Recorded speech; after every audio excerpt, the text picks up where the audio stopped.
Hey everyone, I know we're going through some tough patches right now, with this coronavirus and people are isolating and they're stressed out and there's a lot of fear and uncertainty. And I just want to pass along, from someone who has 25 years of sobriety, 25 years of recovery, what I'm doing. And what I have to tell you first and foremost is I'm just turning it over to God. I'm turning it over to my higher power. What I do know is this, is that absolutely nothing happens in God's world by mistake. And I truly believe that. I believe that when we get to the other side, that there will be a lesson learned on what we have to do and what we did to get through this. And my eyes are wide open to what that lesson is going to be. So I encourage you to turn over to your higher power and to your version of God, what that may look like. You know what else I'm doing? I'm staying in routine. I'm going to keep working out. I'm just not going to go to the gym.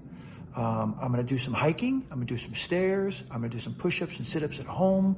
I'm going to stay active. I'm going to get my sweat on. That is one thing I know that I'm going to do in order to clear my mind of all this craziness that's around us. I do believe that routine is essential. So if you have to go into the office to get away from the house, then go into the office. Just don't stay as long. And so I encourage you just to stay in routine with your exercise, the way you eat, the way you sleep, and how you function as best you can, okay? What I'm also doing, and now forced in Los Angeles, is I'm no longer eating out.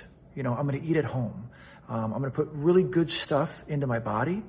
I'm going to have more vegetables, more fruits, and I'm going to be focused on what's going in my body to have me remain calm and sleep better, and to be better focused for those around me.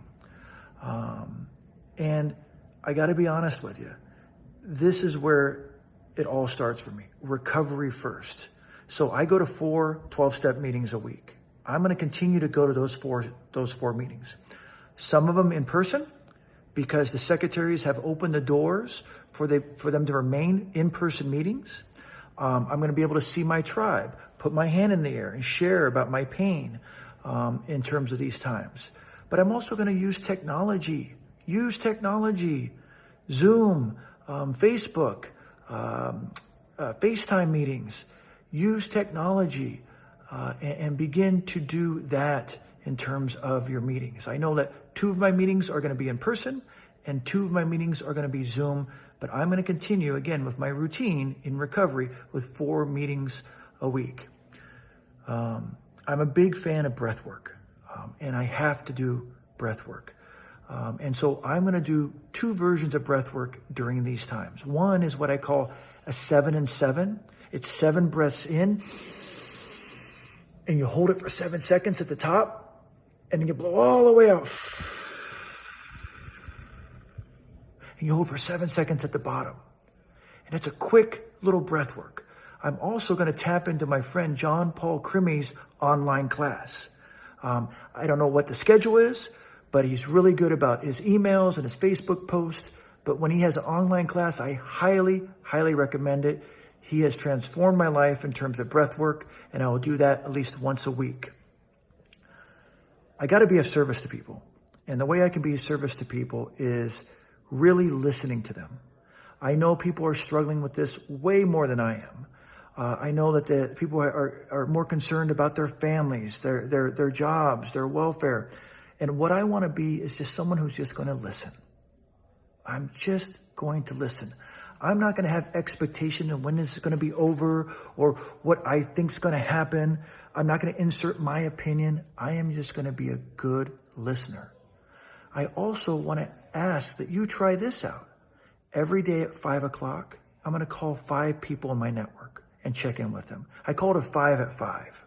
And the reason why I like it at 5 o'clock is because you think about our normal workday, it starts to wind down around 5 o'clock. And we reset into our next day or into our evening with a dinner at home, a connection with our family. And I really think that 5 at 5 is a good way to reach 5 people in your network and check in with them and see how they're doing. And remember, be a good listener. That's the key. I also don't want to focus on the gossip, the information, the misinformation, I should say. And I certainly am never, ever going to have judgment on people who are scared, who are posting things constantly on Facebook. You know what? Everybody's got their own jam around this. And we have to be in acceptance of that.